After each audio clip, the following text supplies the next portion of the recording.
We're here in Santa Barbara County, home to one of the longest running cloud seeding operations in the country. We've got some ground-based cloud seeding equipment right here, and we're gonna get to hear all about how it works and see it in action. Let's check it out. Cloud seeding is the most common type of weather modification, and it has many different techniques and applications. Today, it's mostly used to increase rain and snowfall, reduce the size of hail, and reduce fog at airports. Traditionally, cloud seeding has been done from the air. So airplanes have had racks on them where these same flares are positioned on the airplane, and the airplane flies into the storm. So in order to reduce the cost to the client and reduce our carbon footprint, we've been able to station these on the ground. Now we can do this in places where weather permits. Behind a barbed wire fence designed to keep away curious cattle, the cloud seeding gear awaits the right kind of weather. So these are referred to as AHOGs. That stands for Automated High Output Ground Seeding Systems. We've got three primary components of our equipment here. The first is the control module that you see behind me.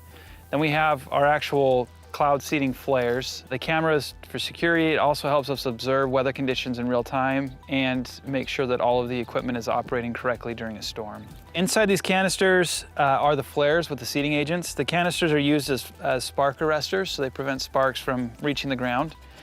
So if we pull off the spark arrestor, you can see the flare inside. The ignition of the flares are controlled from the control module that's behind us. So the white triangle there is a cell service modem, and then the solar panel keeps us powered. Inside we have a battery and then a control board. So the control board interacts with the software. We're linked or synced with the software in Utah currently, and that allows us to fire or ignite any of the flares from that remote location. Because of the lack of clouds and proper wind conditions, today is not a good day for cloud seeding at all. But Garrett and his team are going to light a flare for us anyway, so we can show you how it works. There's just one small problem. The battery in the control module died shortly before we arrived, but it's nothing a little jump start can't fix. After a little juice from Garrett's truck, it's time to set off the flare. The primary seeding agent in this is silver iodide. Silver iodide is a simple compound. It's polar in nature like water, so there's chemical properties that help attract water molecules to silver iodide. It's also structured molecularly similar to ice.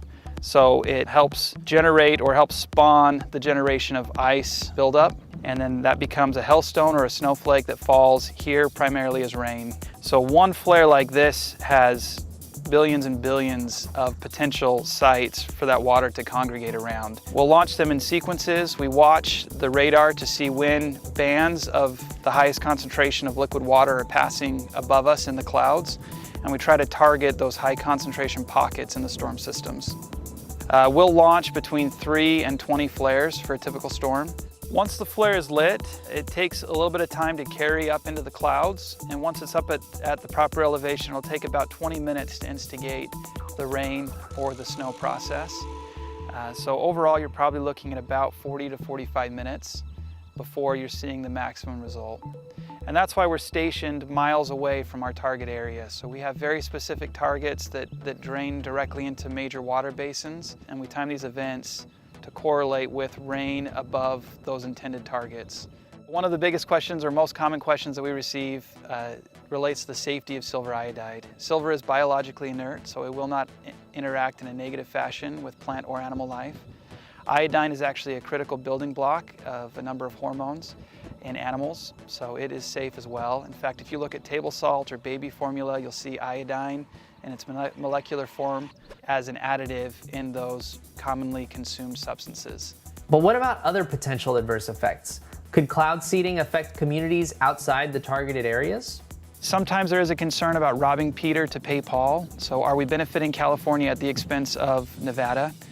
And the truth is that storm systems, when they move over off the coastline, only about 10% of that moisture is going to fall in the form of precip. And we're looking at increasing that to about 11% because we have about a 10% increase in the natural storm's productivity.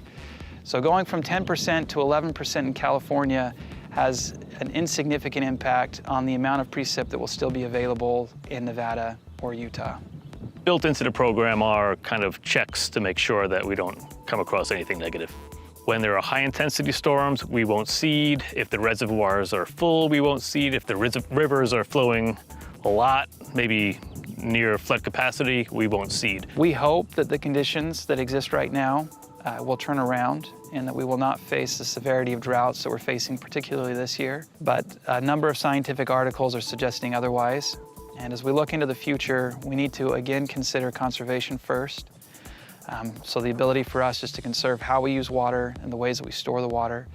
And then layer on that efforts like weather modification and cloud seeding to help increase the rainfall that we do receive. It's very important that we take advantage of every opportunity we have to generate water in a sustainable way.